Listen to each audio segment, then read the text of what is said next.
সৈয়দনা ওমরে ফারুক একবার তার ছেলে আবু শামার ঘরে ঢুকলো। আবু শামা রাত্রিবেলা নাবিজ ভিজিয়েছিল। নাবিজ হচ্ছে সাদা দুধের মধ্যে শক্ত খুরমা, রাত্রিবেলা ছেড়ে দিলে সকালবেলায় এই সাদা দুধ আর সাদা থাকে না, লাল হয়ে যায়। ওই খুরমার রস টানতে টানতে সাদা দুধটা লাল হয়ে যায়। কি হয়ে যায়?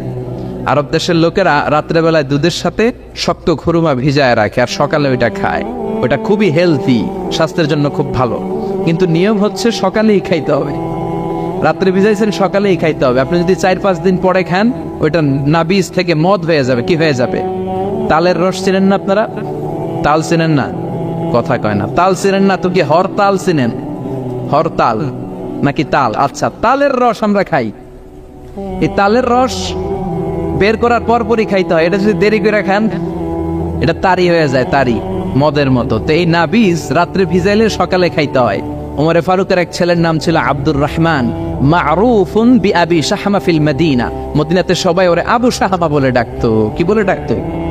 আবু শাহমা একবার মনে মনে ভাবলো, রাত্রেবেলায় নাবিজ ভিজাইছি, কেউ জানে না। ওই নাবিজ আমি সকালবেলা খামু না, 5 দিন পরে মদ বানাইয়া খামু। কি বানাইয়া খামু? 5 দিন পরে এটা পয়সা মদ হয়ে গেছে। এবার মদ খাওয়ার পরে খালি টাল হয়ে গেছে। ওমরে ফারুক দেখে গে, আবে আলা আব্বা তুমি কেমন আছো? তোমারে তো আলায় আমি চিনবার পারতাছি না। ওমরে ফারুককে ঘটনা কি? পোলা এরকম করতেছে কে? সাইয়েদনা ওমরে ফারুক বললেন, আর শারিবতা খামরান, কিরে আবু শাহমা মদ খাইছিস নাকি? আবু শাহমা কয়, না হালায় আমি মদ খাই না। ক্যা আব্বা? হালা আমি নাবিজ খাইছিলাম, সামান্য নাবিজ খাইছি। কি খাইছি? মাতালের মতো শুধু মাথা ঘুরাই, কি বলে নিজেও জানে না। ওমরে ফারুক বললেন, ইফতাহ ফামাক, তোর মুখ খোল। কি খোল? কথা কর। মুখ খোলার পরে গন্ধ নিলেন, নাক দিয়ে গন্ধ নিয়ে দেখলেন মদের গন্ধ পাওয়া যায়। যখন ওমরে ফারুক দেখলেন মদের গন্ধ পাওয়া যায়, কোনো কথা নাই। ছেলের কলারটা ধরে টানতে টানতে মসজিদে নববীর বারান্দার পিলারের সাথে নিজ হাতে রশি দিয়ে বাঁধলে। কি দিয়ে বাঁধলেন? ইন দ্য মিন টাইম জোহরের আজান শুরু হলো। আল্লাহু আকবার, আল্লাহু আকবার, আল্লাহু আকবার, আল্লাহু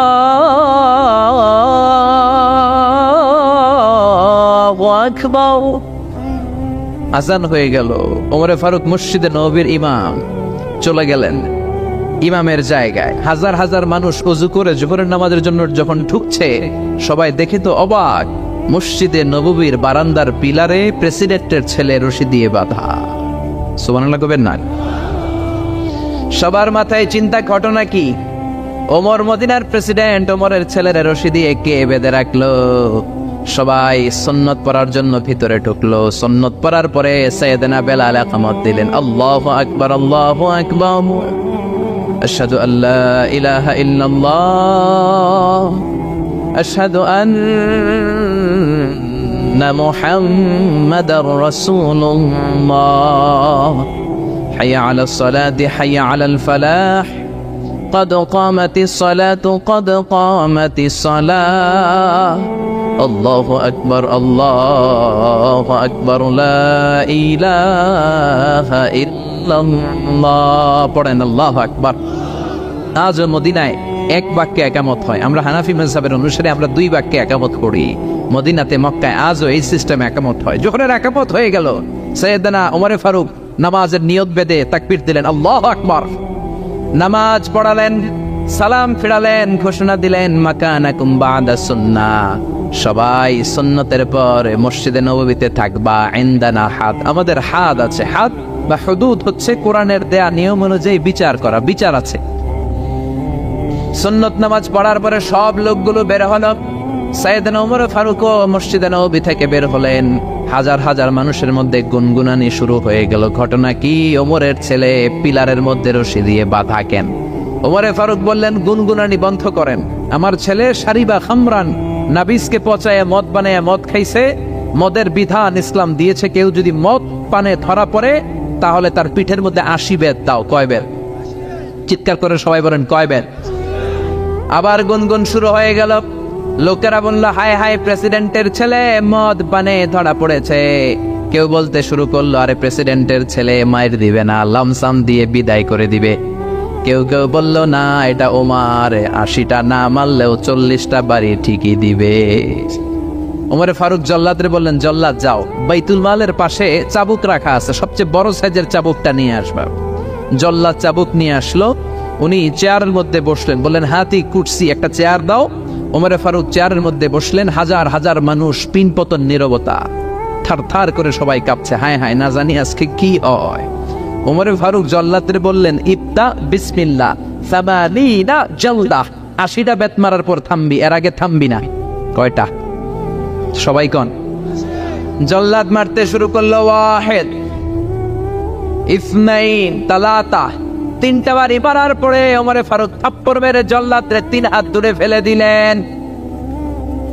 ওমরে ফারুক বললেন, চাবুকের বাড়ি আস্তে মারলি কেন? আসলে আস্তে মারে নাই, জল্লাদের গায়ে যত জোর ছিল সবগুলো জোর দিয়ে মেরেছে, কিন্তু জল্লাদের মাইটটা ওমরে ফারুকের পছন্দ হয় না। ওমরে ফারুক বললেন, আস্তে মারলি কেন? প্রেসিডেন্টের পোলা দেখা তুই কি চাবুক মারস না চাকরি বাঁচাস? ধমক দিতে শুরু করলেন, চাবুক মারিস নাকি চাকরি বাঁচাস? আমার হাতে চাবুক দে, ইনদাকা সালাসা ইনদি ওয়াহিদ, তোর হিসাবে চাবুক মারা হয়েছে 3টা, আমি ওমরের হিসাবে চাবুক মারা হয়েছে 1টা। তোর হিসাবে 3টা, আমার হিসাবে হয়েছে 1টা মাইর, আমি 2 নাম্বার থেকে নিজ হাতে মারবো। নিজের ছেলের 2 নাম্বার মারা শুরু করলেন, ইসনাইন, সালাসা, আরবাআ, খামসা। ও মিয়া, মদিনার জমিনে ওমরে ফারুকের চেয়ে শক্তিশালী পালোয়ান কোন লোক আর আছে নাকি? ওই ওমরের চাবুকের বাড়ি হজম করা এত সোজা না। একটা একটা করে চাবুক মারে। ওমরের ছেলেটা চিৎকার দিয়ে ডেকে বলে, আব্বা, ও আব্বা, আর জীবনে মদ খাবো না, নাবিস খাবো না, আমারে আপনি মাফ করে দেন। ওমরে ফারুকের অন্তরে কোনো দয়া জাগে না, কোনো মায়া জাগে না। একের পর এক নিজের কলিজার টুকরা সন্তান আবু শামারে চাবুক মারতে শুরু করলেন। একটা একটা চাবুক আবু শামার গায়ে লাগে, চামড়াটা ফেটে রক্তগুলো ছোপ ছোপ করে মসজিদে নববীর বারান্দার দেয়ালের মধ্যে লাগে। আশেপাশের লোকেরা থার থার করে কাঁপে। ওমরে ফারুক মারতে শুরু করলেন। মারতে মারতে 20টা মারার পরে ছেলে বেহুশ হয়ে যায়। ওমরে ফারুক বললেন, কুয়া থেকে পানি আন, ঠান্ডা পানি মাথায় ঢাল। বেয়াদবটার হুশ ফিরা। হুশ আবার ফিরার পরে আবার ওমরে ফারুক মারতে শুরু করলেন। 21টা মারলেন, 25টা মারলেন, আবার 30টা মারার পরে আবার ছেলে বেহুশ হয়ে যায়। আবু শামার আম্মা ওমরে ফারুকের বিবি আর সহ্য করতে পারে না, চিৎকার দিয়ে সাইয়েদনা ওমরে ফারুকের পা দুটি জড়িয়ে ধরে ডেকে বলে, ওমর, ওমর, মদিনার খলিফা, আমি আবু শামার মা, রাষ্ট্রের খলিফা হওয়ার কারণে অল্প কিছু আটা তুমি পাইতা, ওই আটাগুলো দিয়ে রুটি বানায় দিতাম, নিজে কোনোদিন খাইতাম, কোনোদিন খাইতাম না, কোনোদিন কোনো আবদার তোমার কাছে করি নাই, কোনো কিছু আমি চাই নাই। আজকে একটা জিনিস আমি চাই, আমার কলিজার টুকরা ছেলেটারে তুমি এভাবে বেরো না রে উমার। 80টা বেতের বাড়ি মারতে হবে, 30টা মেরেছ, আরো বাকি আছে কয়টা? বাকি 50টা বেতের বাড়ি, চাবুকের বাড়ির বিনিময়ে, এক একটা বাড়ির বিনিময়ে আমি এক একটা করে ওট আল্লাহর রাস্তায় সদকা করে দিব রে ওমর। ওমরে ফারুক বললেন, ও আবু শামার মা, সরে যাও, এটা আল্লাহর আইন। কার আইন? শুধু ওট কেন, পুরো মদিনাটারেও যদি সদকা করে দাও, গোটা বিশ্বটারেও যদি তুমি দান করে দাও, 80টা বেতের একটা বেত, একটা চাবুক মারার আগ পর্যন্ত পৃথিবীর কোন শক্তি আবু শামারে আমার হাত থেকে ছিনিয়ে নিতে পারবে না, কেউ পারবে না। ধাক্কা মেরে বিবিরে সরাই দিয়ে আবার মারতে শুরু করলেন। মারতে মারতে মারতে মারতে 40টা বেত মারার পরে ছেলে দুনিয়া থেকে বিদায় হয়ে যায়। কোন বর্ণনা এসেছে 50টা বেত মারার পরে বিদায় হয়ে যায়।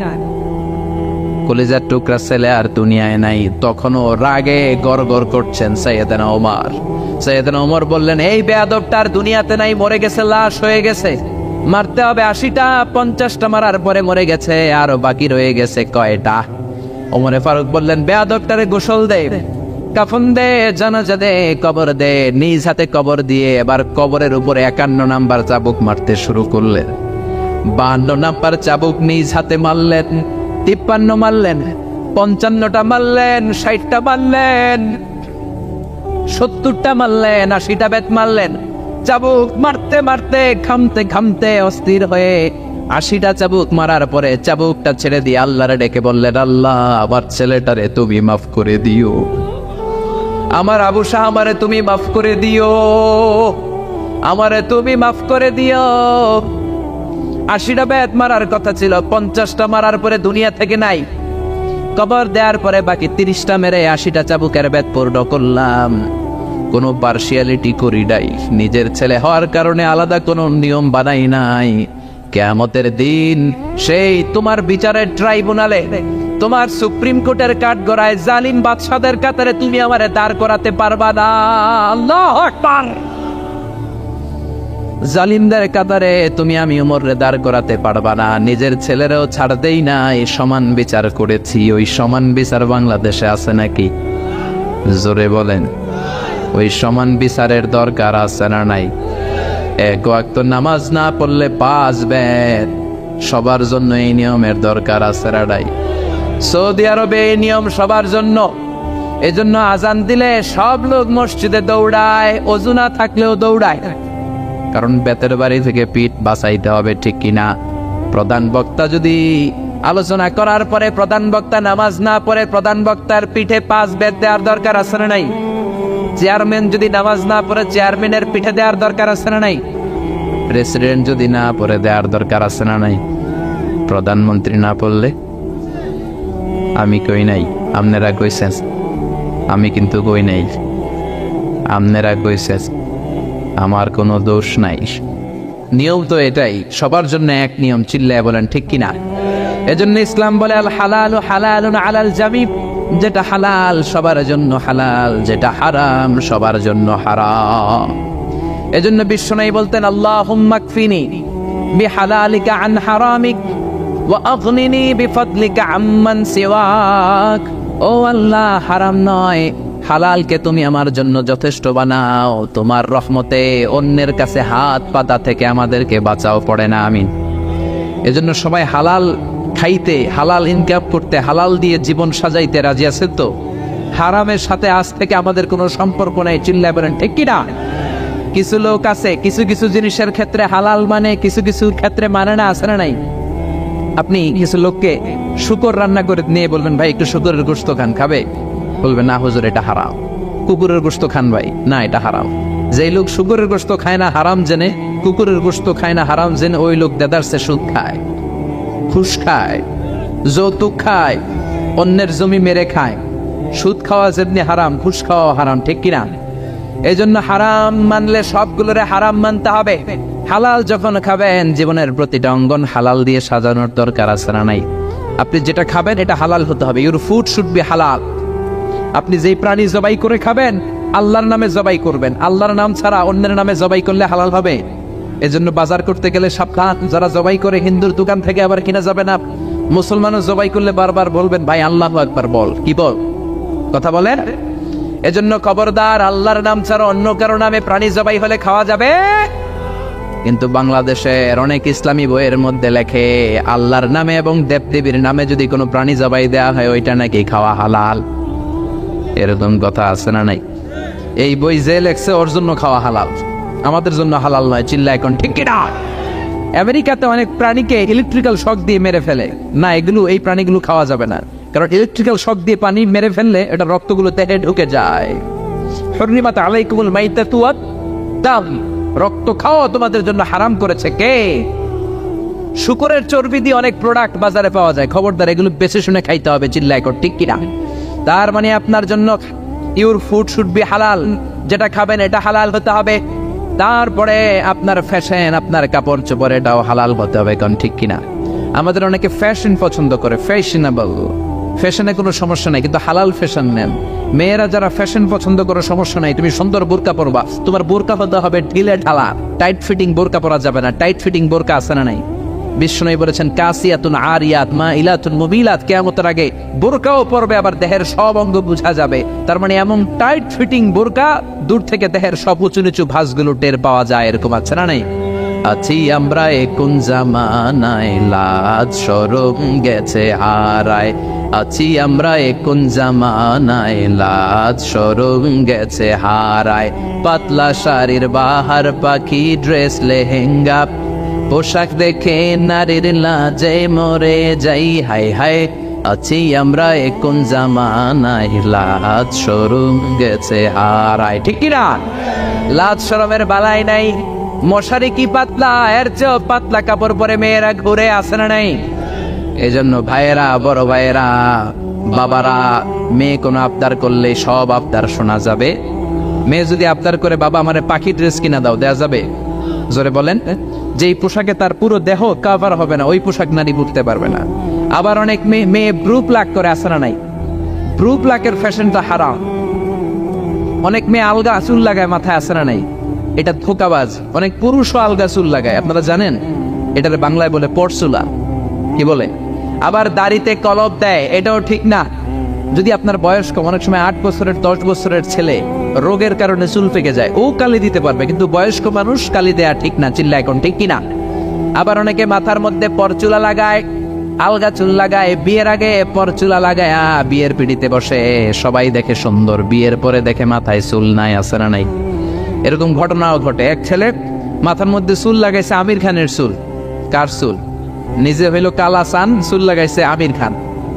তা আমির খানের চুল লাগানোর পরে সবাই পছন্দ করছে, মেয়েও পছন্দ করছে, শ্বশুর শাশুড়ি পছন্দ করছে, বিয়ে হয়ে গেছে। এবার বাসর রাতের পালা। তো ঘরে ঢুকার পরে হাজবেন্ডে দেখে বউ দেখে দিছে দৌড়। হাজবেন্ড বলে, দৌড়াও কেন? তুমি তো আমার কৈতুরি টুটটুনি পরানের পরান।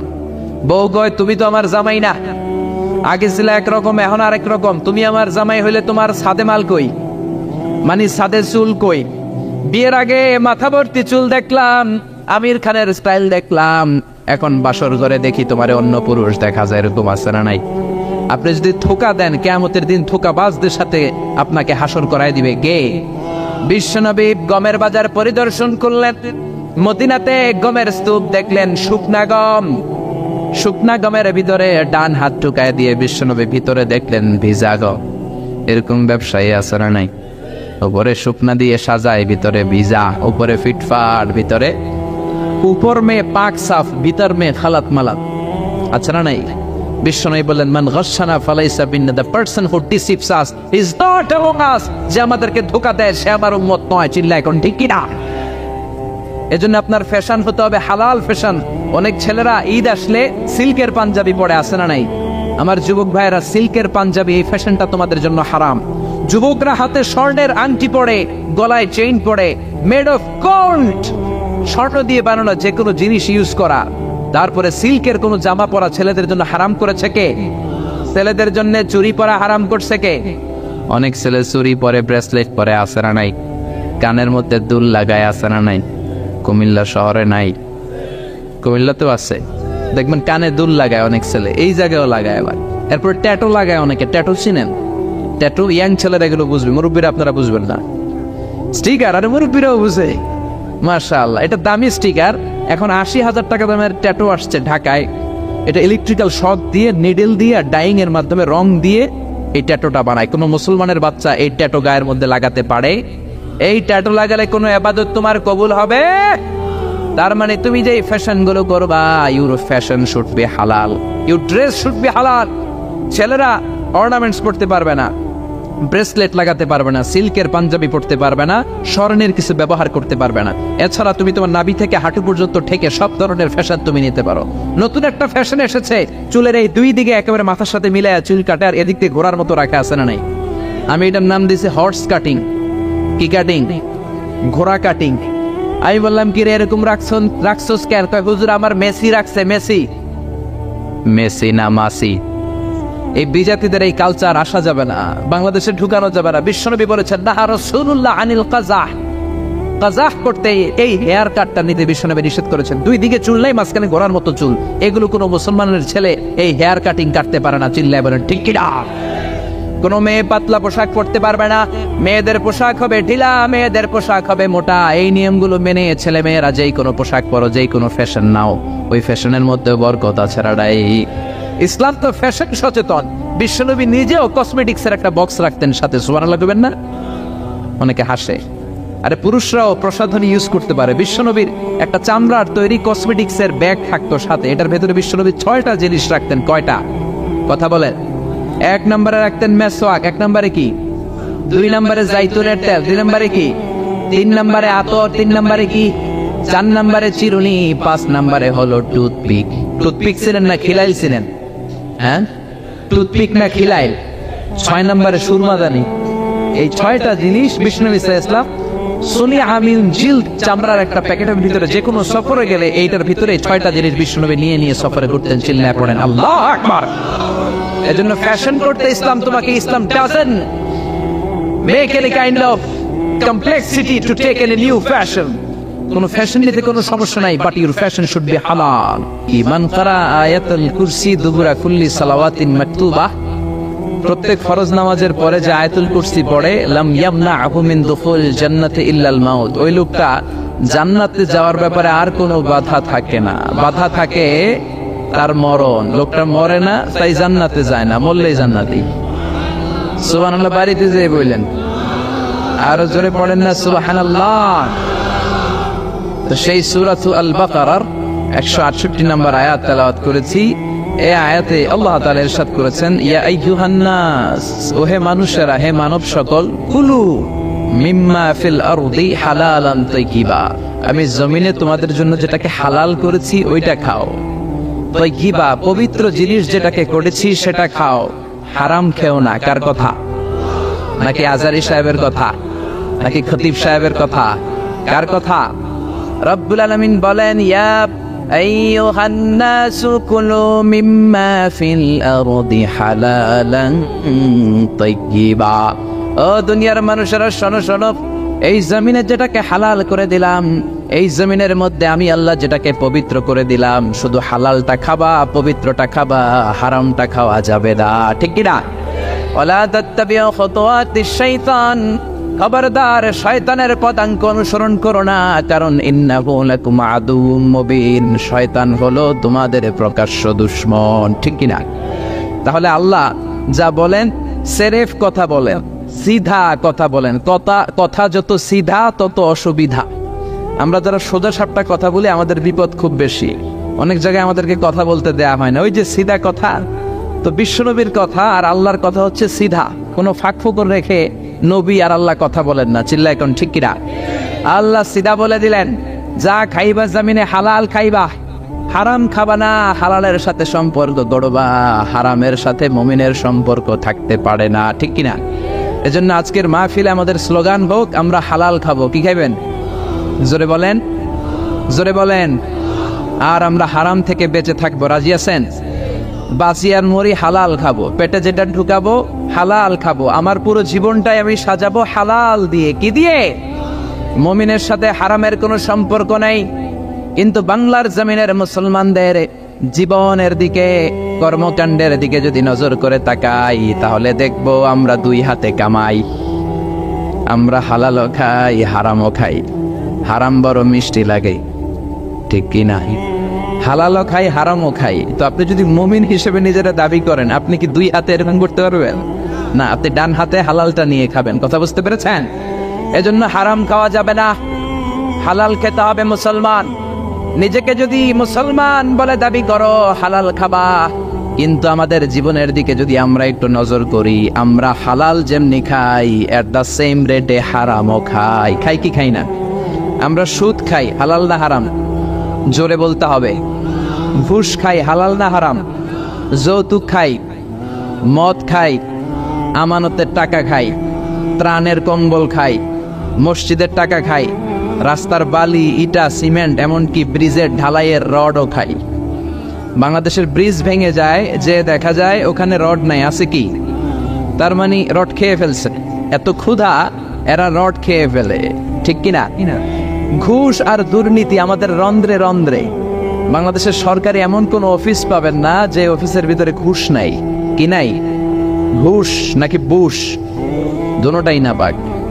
ঘুষও না পাক, ঘুষও না পাক। এজন্য ঘুষ খাওয়া যাবে না, দুর্নীতি করা যাবে না। আমাদের প্রধানমন্ত্রী অনেক চেষ্টা করে যাচ্ছেন, উনি একটা কমিশন বানিয়েছেন, দুর্নীতি দমন কমিশন, কিন্তু কাজ হচ্ছে না।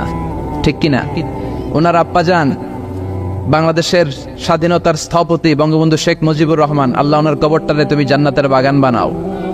উনিও দুর্নীতির বিরুদ্ধে লড়াই করেছেন, কিন্তু উনি একা চেষ্টা করলে তো হবে না। বাংলাদেশের সব নেতাদেরও তো দুর্নীতি বিরোধী আন্দোলনে নামতে হবে, চিল্লা এখন ঠিক কিনা? এই স্বাধীনতার পর থেকে এই 2018 পর্যন্ত আমাদের দুর্নীতি বন্ধ হয় নাই, আমাদের ঘুষ কমে নাই, ঠিক কিনা? এজন্য বঙ্গবন্ধু খুব আফসোস করে বলেছিলেন, কোন দেশের নেতারা পায় তেলের খনি, কেউ পায় গ্যাসের খনি, কেউ পায় সোনার খনি, আমি পাইছি সোরের খনি, ঠিক কিনা? 1973 সাল, স্বাধীনতার 2 বছর পরের ঘটনা, বাংলাদেশে হাড় কাঁপানো শীত। বঙ্গবন্ধু আহ্বান জানালেন, আমার উত্তরবঙ্গের বুড়া লোকগুলো মরে যায়, গোটা বিশ্ব থেকে আপনারা ত্রাণের কম্বল পাঠান। আসতে শুরু করলো কম্বল, এক এক প্লেন আসে, কার্গো প্লেন কম্বল নিয়ে 7.5 কোটি কম্বল আসলো। বঙ্গবন্ধু আফসোস করে বললেন, 7.5 কোটি বাঙালি, 7.5 কোটি কম্বল, আমার কম্বল কই? উনি নিজেই কম্বল পায় নাই। মিয়া, উনি চেষ্টা করেছেন, কিন্তু ওনার অনুসারীরা অনেকে এই দুর্নীতির রাজা, চিল্লায় কোন ঠিক কিনা? আফসোসের সাথে বলতে হয়, অর্থমন্ত্রী বলেছেন 1,500 কোটি টাকা কোনো টাকাই না। আবার আমাদের প্রিয় অর্থমন্ত্রী ঘুষকে একটা নতুন নামে অভিহিত করেছেন, উনি বলেছেন এটা স্পিড মানি। কি মানি? কয় ঘুষ খাইলে কাজের স্পিড বাড়ে। আবার শিক্ষামন্ত্রীও কম যান না, উনি গত মাসে বললেন ঘুষ খাইয়েন, তবে সহনীয় মাত্রায় খাইয়েন। মিয়া, মানুষ পাগল হইলে বান্ধে রশি দিয়া, রশি পাগল হইলে বানবেন কি দিয়া?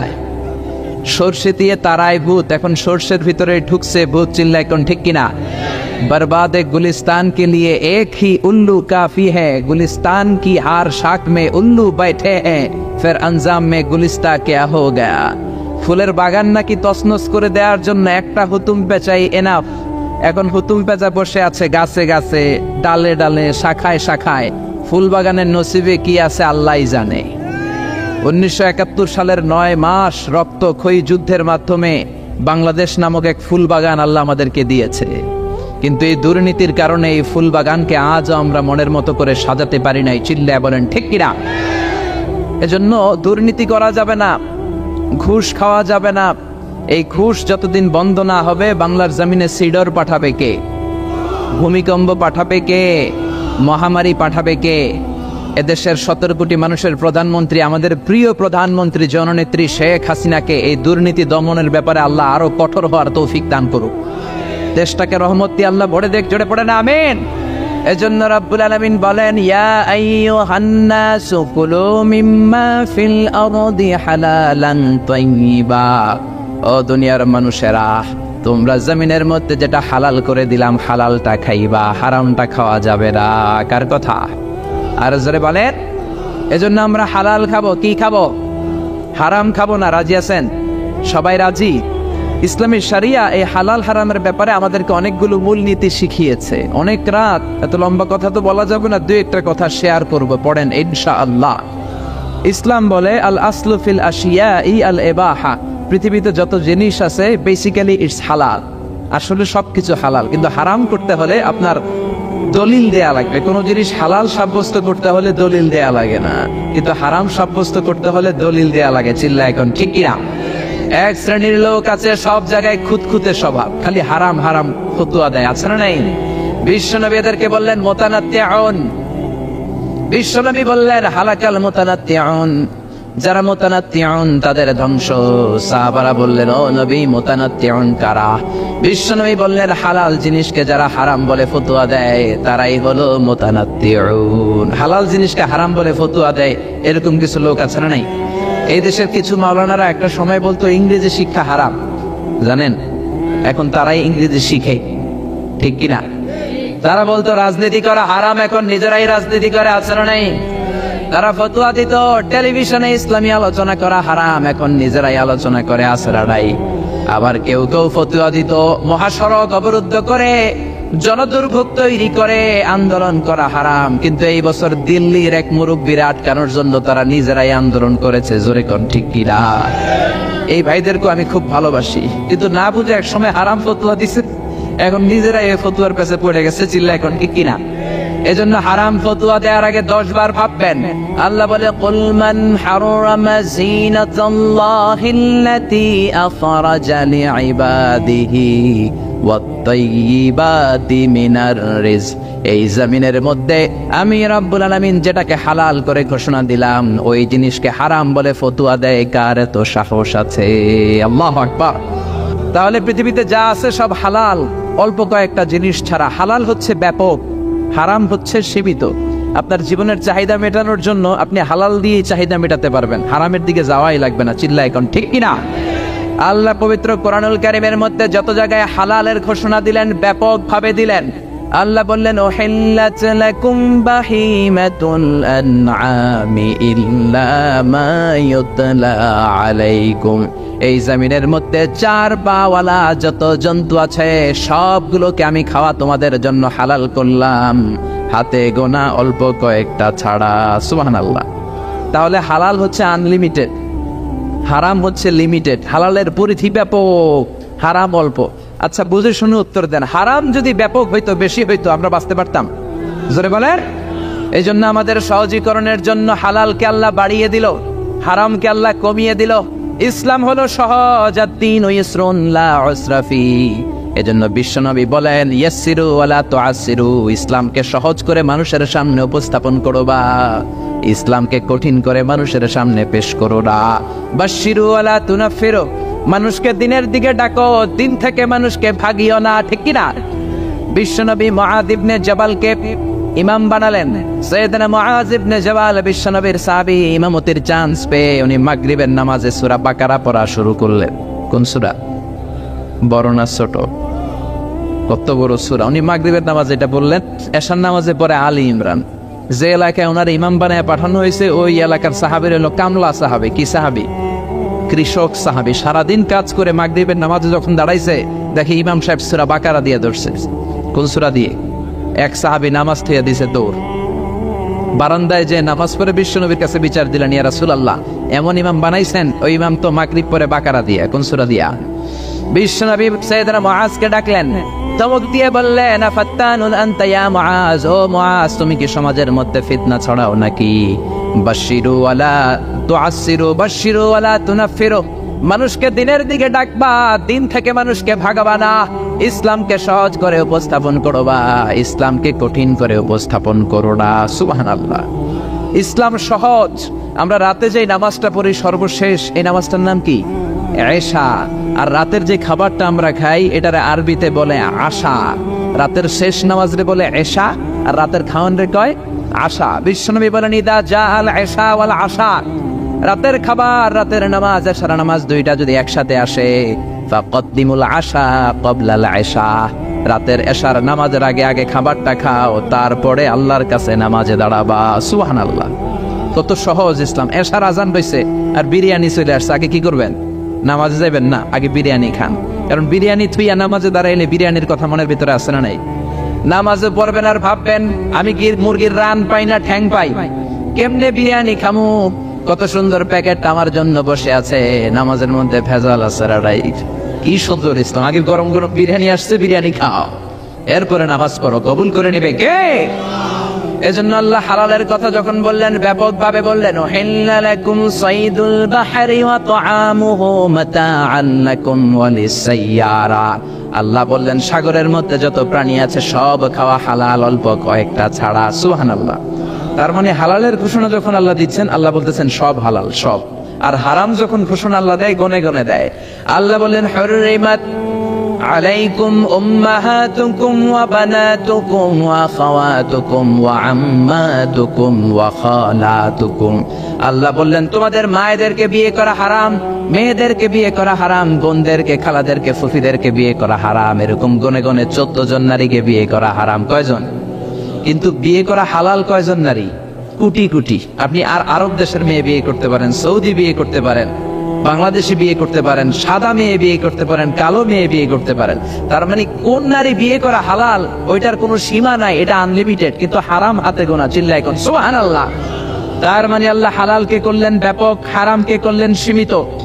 আবার বললেন, কি কি খাইতে পারবা না? হুররিমাত আলাইকুমুল মাইতাতু ওয়াদ দামু ওয়া লাহমুল খিনজির। শুকর খাওয়া যাবে না, মরা প্রাণী খাওয়া যাবে না, লটারির টাকা খাওয়া যাবে না, সুদ খাওয়া যাবে না, ঘুষ খাওয়া যাবে না। কি কি খাওয়া যাবে না, কি কি খাওয়া হারাম, এটা আল্লাহ গুনে গুনে বললেন।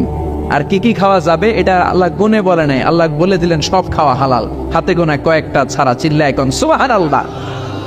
আবার আল্লাহ হারাম বলে চুপ থাকে নাই। যখন ইসলাম কোন জিনিসকে হারাম বলে ঘোষণা দিয়েছে, তার বিকল্প একটা বলেছে, অল্টারনেটিভ একটা বলেছে। আল্লাহ যদি হারাম বলে চুপ থাকতো আমাদের জন্য কঠিন হয়ে যেত। বুঝতে পেরেছেন? হারাম ফতুয়া দিয়ে ইসলাম বসে থাকে নাই, কি করেছে?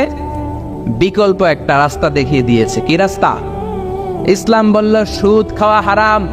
আমরা বললাম আল্লাহ সুদ যদি হারাম হয় চলবো কেমনে? আল্লাহ বলল চিন্তা করিস না, ব্যবসা করা তোদের জন্য হালাল।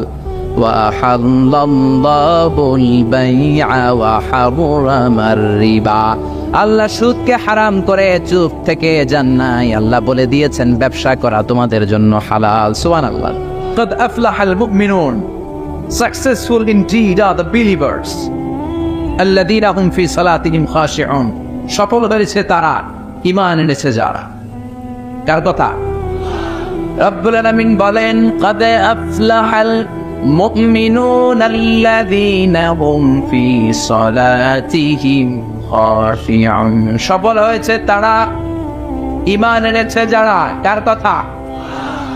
সফল হয়েছে তারা, ঈমান এনেছে। আমার সাথে সাথে আওয়াজ করে উত্তর করেন, সফল হয়েছে কারা? আরো জোরে বলতে হবে সবাই, সফল হয়েছে কারা? ঈমান এনেছে যারা। যারা ঈমানদার, যারা বিশ্বাসী, তারা সফল। Who are the successful in life? জীবনে সফল কারা যদি প্রশ্ন করা হয়, এক একজনের কাছ থেকে এক এক ধরনের উত্তর পাওয়া যাবে। আমরা যদি পৃথিবীতে খেয়াল করে দেখি, in terms of wealth and money, অর্থের মানদণ্ডে পৃথিবীতে সফলতা, কার বেশি টাকা আছে সে সবচেয়ে বড় সফল, এরকম একটা ধারণা আছে না? In terms of wealth and money, অর্থের মানদণ্ডে বর্তমান পৃথিবীতে সবচাইতে সফলকে যদি প্রশ্ন করা হয়, কার নাম বলবে? হ্যাঁ, বিল গেটস। হ্যাঁ, মাইক্রোসফট কোম্পানির ওনার আছে না? মাইক্রোসফট কোম্পানির মালিক বিল গেটস। সেটা কত টাকার মালিক সে নিজেও জানে না। অর্থের মানদণ্ডে যদি বিচার করি, আসলে বিল গেটস বেটা তুই সফল। তুই যে টাকা কামিয়েছিস, শয়তানও এত টাকা কামাইতে পারে না। টাকা কত টাকা নিজেও জানে না বিল গেটস। আর কে আছে? ওয়ারেন বাফেট, অনেক বড় ইকোনমিস্ট, অনেক বড় অর্থনীতিবিদ, তারও যে কত টাকা সে নিজেও জানে না। আর কে আছে? Mark Zuckerberg, the owner of Facebook, যে ফেসবুক না থাক না করবে বাবা জমান, কত টাকার মালিক সে নিজেই জানে না। ওয়ালেদ বিন তালাক, ধর্মকুবের, তার একটা বিমান আছে, প্রাইভেট জেট, যার 70% মেড অফ গোল্ড, যে বিমানটার 70% স্বর্ণ দিয়ে বান।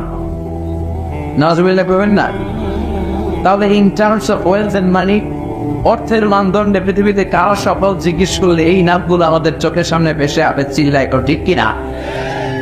এবার যদি বলি ইন টার্মস অফ পাওয়ার, ক্ষমতার মানদণ্ডে পৃথিবীতে সবচাইতে সফল কি গোটা বিশ্বে বর্তমানে জিজ্ঞেস করবে, কার নাম বলবে? Donald Trump, the president of the United states of America. সকালবেলা কি কয়, বিকালে বিল্লা দেয়, আছে না? নাই, বিকালে কি কয়, সকালে খায় হয়। ও দেখতে অনেক বড় মানুষ হয়েছে, আসলে লোকটা আপনার বাচ্চা মানুষের মতো।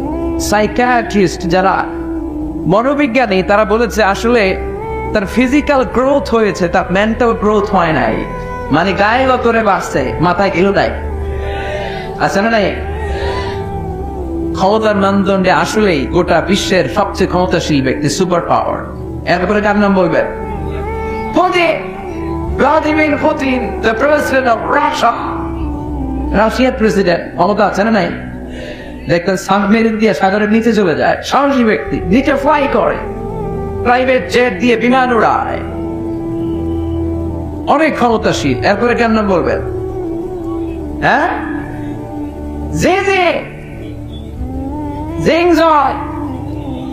কি নাম? আগে তার নাম হো জিনতাও। চায়নার নাম এরকম ওয়াং জোয়াং ওয়াং সোয়াং, এটা একটা নাম হয়ে গেছে। এরা হচ্ছে ক্ষমতাশীল। অ্যাঞ্জেলা মার্কেল, নরেন্দ্র মোদী, ক্ষমতা আছে নাই? প্রিয় ভাইয়েরা, তাহলে অর্থের মানদণ্ডে কিছু লোক সফল, ক্ষমতার মানদণ্ডে কিছু লোক সফল। Name and fame, in terms of name and fame, খ্যাতি, যশ, সেলিব্রিটি, এই মানদণ্ডে যদি জিজ্ঞেস করি গোটা বিশ্বে নায়ক নায়িকা, গায়ক গায়িকা, ডান্সার, শিল্পী, অভিনেতা, গোটা বিশ্বে খেলোয়াড়, এরকম নাম করা মানুষদের মধ্যে কারা সবচেয়ে সফল? কার নাম বলবেন? মেসি। ওই যে পাওয়া গেছে মেসি ভক্ত, কি নাম? আরে মাসি না বেটা, মেসি। মেসি নাম বলে চিনে। Ronaldo, Cristiano Ronaldo, Neymar. Neymar কয়ে গেছে এদিকে, হ্যাঁ? অবাংলা, ঠিক কিনা? সালমান খান, আমির খান, এগুলা নাম বললেই আবার কয় শাকিব খান, ওদিকে শাকিব খান পাওয়া গেছে। তো এই লোকগুলো আসলে in terms of name and fame, খ্যাতি, যশ, সেলিব্রিটি ক্রাইটেরিয়াতে তারা বিশ্বসেরা। এই বাংলাদেশে 56,000 বর্গ মাইলের মধ্যে যদি দু একটা নাম জিজ্ঞেস করি যে এদের নাম বলেন, যে বলেন 17 কোটি মানুষ চেনা, কার নাম বলবেন? শেখ হাসিনা, এটা আল্লাহ দেওয়া অবস্থান সহায়নি।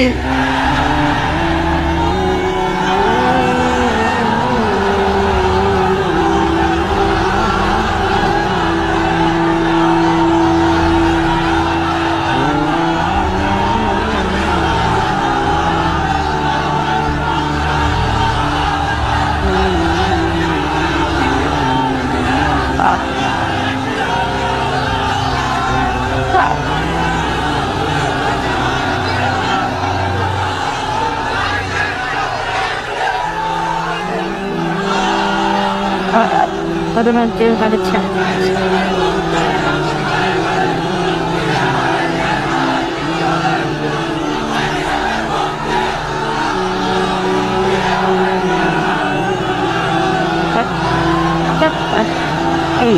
আল্লাহ যখন কোনো বান্দাকে ভালোবাসে, আল্লাহ যখন কাউরে ভালোবাসে, আল্লাহ যদি পৃথিবীর কাউরে ভালোবাসে, আল্লাহ যদি পৃথিবীর কাউরে ভালোবাসে, আল্লাহ ফেরেশতাদেরকে বলে আমি এই লোকটারে বটবে ভালোবাসি, তোমরাও ভালোবাসো। ফেরেশতারা যদি কাউকে ভালোবাসে তাহলে ওই ব্যক্তির ভালোবাসা আল্লাহ তাআলা মানুষের অন্তরে দিয়ে দেয়। এই নামের মধ্যে একটা কারিশমা আছে না? এই নামের ভেতরে মানুষের দরদ ভরা ভালোবাসা আছে না নাই? আল্লাহ ফায়সালা তোমার, ফায়সালা তার মালিক একজন, চিল্লায় বলেন চিনি কেউ? আমরা পৃথিবীর কারো কাছে চাই না, কার কাছে চাই? তুমি ফায়সালা করার মালিক, তুমি সঠিক ফায়সালা করো। চিল্লায় বলেন আমি, আর জোরে বলেন আমি। In terms of name and fame, আমি বলি নাই, আপনাদের কাছে ছেড়ে দিয়েছিলাম। Just I put the question to the audience, জনগণের কাছে ছেড়ে দিয়েছি। একজন বলেছে শেখ হাসিনা, একজন বলেছে আল্লামা সাঈদী, কেউ বলবে বেগম খালেদা জিয়া, কেউ বলবে মাশরাফি বিন মুর্তজা, কেউ বলবে হিরো আলম। আছে না নাই? এই প্যাটার্ন অনেক জনপ্রিয়, চেনা না? এখন সবাই চিনে না? তাহলে রব্বুল আলামিন বলে গোলাম,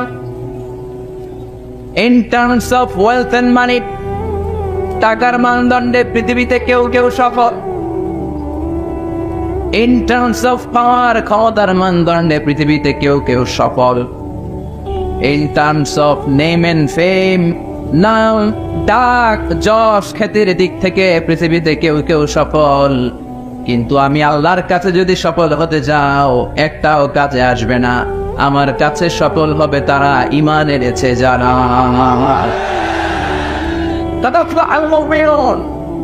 الذين هم في صلاتهم خاشعون। টাকার পাহাড়, আই ডোন্ট কেয়ার, কোনো দাম নাই। যশ, খ্যাতিতে তুমি স্কাই স্ট্রিপার, আকাশচুম্বী, কোনো দাম নাই। ক্ষমতার দাপড়ে তোর বাবা জমিনে নামে না, আল্লাহর কাছে কোনো দাম নাই। চিল্লা এখন ঠিক কিনা? আল্লাহর কাছে দাম আছে ঈমান, আল্লাহর কাছে দাম আছে বিশ্বাসে। এজন্য আমরা আল্লাহর দরবারে শুকরিয়া জানাই যে আমরা মুমিন। চিৎকার করে বলেন ঠিক কিনা? এজন্য রব্বুল আলামিন বলেন قد أفلح المؤمنون الذين هم في صلاتهم خاشعون। সফল হয়েছে তারা, ঈমান এনেছে যারা। চিৎকার করে বলতে হবে সফল হয়েছে কারা? সফল হয়েছে কারা? এই সূরাটা নাজিলের একটা ব্যাকগ্রাউন্ড আছে, শানে নুজুল শুনবে, মনোযোগ আছে না গেছে? সাইয়েদনা ওমর ফারুক বিশ্বনবী সহ কিছু সাহাবার একসাথে বসেছিল। হঠাৎ খেয়াল করে খরগোশের মতো কান দুইটা খাড়া করে শোনেন, তাহলে বুঝতে পারবেন। হঠাৎ সাইয়েদনা ওমর ফারুক দেখলেন মৌমাছির ভনভন ভনভন আওয়াজ দেখা যায়। হাদিসটা এসেছে সুনানে তিরমিজিতে, মুসনাদে আহমদ ইবনে হাম্বলে। বর্ণনাকারী সাইয়েদনা ওমর ফারুক তিনি বলছেন মৌমাছির ভনভন আওয়াজ দেখতে পেলাম, জানি ভাই সামনে পেছনে খুঁজে দেখি কোনো মৌমাছি নাই। ওমর ফারুক বললেন আমার আর বুঝতে বাকি রইল না, এটা আসলে মৌমাছি নয়, আকাশ থেকে কোরআনের আয়াত বিশ্বনবীর কলিজার মধ্যে নাযিল করছে কে? অনেকগুলো পদ্ধতিতে বিশ্বনবীর কাছে আল্লাহ ওহী পাঠাতেন। মিসলা সালসালাতিল জারাস, ঘন্টার ধ্বনির ন্যায় বুখারীর বর্ণনা। দপ্তরি যখন হাই স্কুলের ছুটির জন্য ঘন্টা বাজায় তখন আওয়াজ হয়, এই দমদম বিকট আওয়াজের